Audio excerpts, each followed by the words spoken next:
Why was the last cave of the Knights Templar filled with concrete by heavily armed men? Did it contain secret documents of the knightly order massacred by the French king? What was being covered up?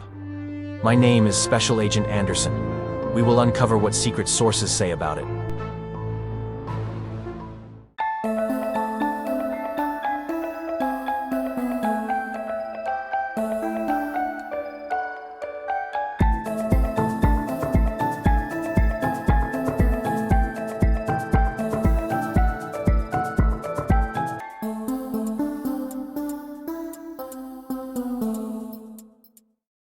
The history of the Knights Templar has always been shrouded in myths, legends, and conspiracies.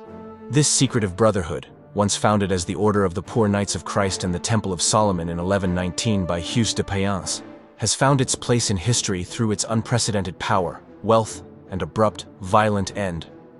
The order was originally founded to protect Christian pilgrims on their way to the Holy Land. Their mission, combined with a close connection to the Crusades, gave them not only military importance, but also political influence and an unprecedented financial rise.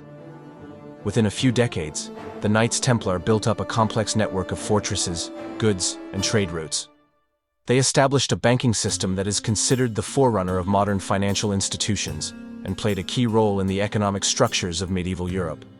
Their sudden downfall began on October 13, 1307, when the French King Philip IV, supported by Pope Clement V, initiated the systematic arrest of the Templars. With accusations of heresy, idolatry, and sinister rituals, the order was smashed within a few years. Many members were tortured and executed, including the last Grand Master Jacques de Molay. But despite the persecution, many questions remained unanswered. What happened to the Templars' immeasurable treasures? Where did their last secret escape routes lead? And what artifacts or documents might still exist? One of these unanswered questions concerns a mysterious cave that has only been discovered in recent decades. In 2017, British archaeologists reported on an underground site near Shropshire, England, apparently linked to the Knights Templar. The complex consisted of a series of passageways and chambers decorated with symbolic engravings such as crosses, pentagrams, and cryptic inscriptions. It appeared to be a ritual place used by the Templars for secret meetings or ceremonies. However, shortly after the discovery was made public, access to the cave was unexpectedly closed. Eyewitnesses reported heavily armed security forces being stationed in the area while heavy machinery drove up.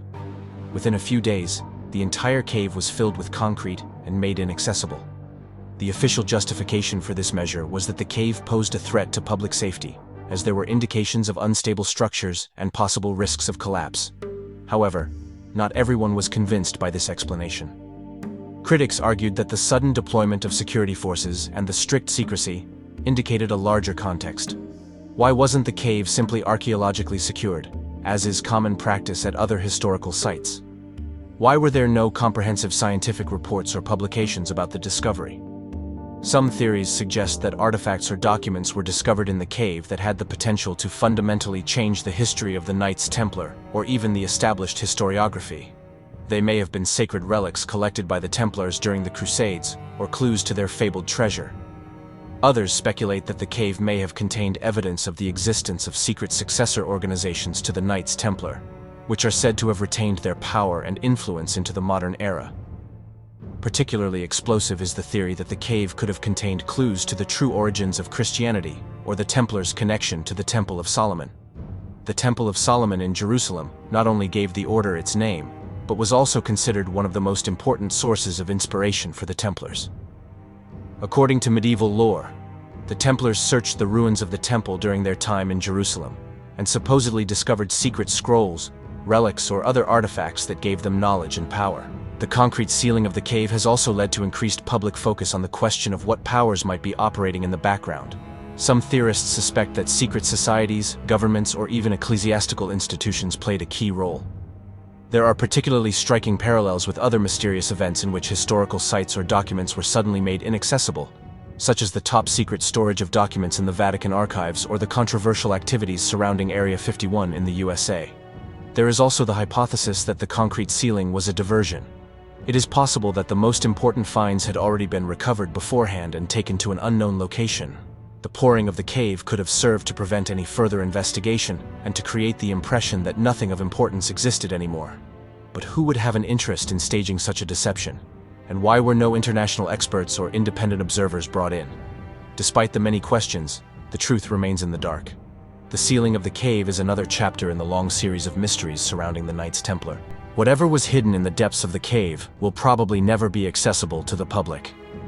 But it is precisely this lack of knowledge that fires the imagination of historians, archaeologists, and amateur detectives worldwide. Perhaps the true significance of the cave lies not only in the physical artifacts it may have contained, but also in the symbolism it represents for us. The eternal quest for knowledge, the power of secrets, and the question of how history is written and controlled. The Knights Templar may no longer physically exist, but their legend, their mysteries, and the fascination they exert will live on. The cave and its sealing remind us that there are always moments in history when questions are more important than answers.